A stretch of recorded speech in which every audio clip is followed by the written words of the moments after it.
Yesu inapotokea, mema yanaanza kuandikwa kwako.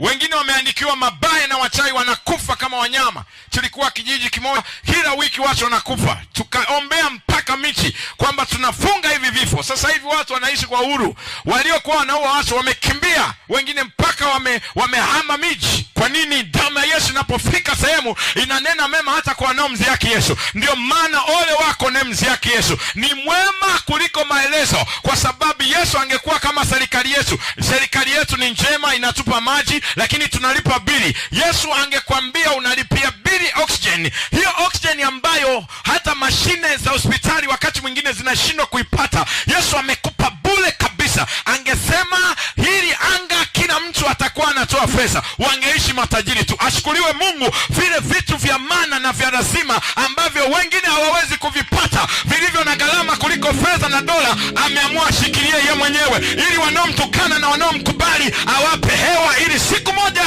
kila mmoja atasimama mbele ya hukumu. Kwa nini ulimkataa yeye aliyemwaga damu akakupa na uhai? Alipokuwa duniani Yesu alisumbuka sana. Ukisoma Isaya 53 anasema mtu wa huzuni nyingi ajuaye sikitiko. Alijua mwanadamu anaishia wapi. Wewe unaishi leo, unaishi tu unafanya dhambi, unafanya vile, haujui unaishia wapi. Yeye aliyekuumba anajua unaishia wapi. Ndio maana anatutuma kama sisi kwa ajili ya saa ya mwisho. Unapomsikia mtumishi wa kweli yoyote, ni hukumu yako kama hautaiamini damu ya Yesu. Ni hukumu yako kama hautamkimbilia Yesu. Hata kama ulikuwa unasali, acha dhambi, usifunike Ukristo na dhambi, maana Mungu hajakiwi apanacho mtu nicho atakacho kivuna. Rekebisha mwendo wako, nyosha mapito yako, itengeneze njia ya Bwana. Haraka sana utakuwa ulimwengu mwingine ambao hautarudi tena kwenye dunia hii.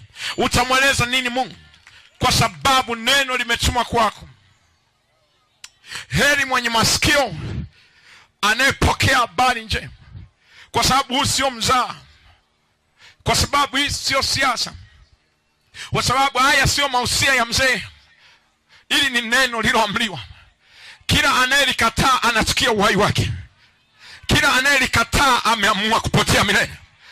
Kila anayelikataa ameamua maisha yake yawe kichekesho. Anasema wale wenye dhambi itakapokuja siku ya hukumu watapata aibu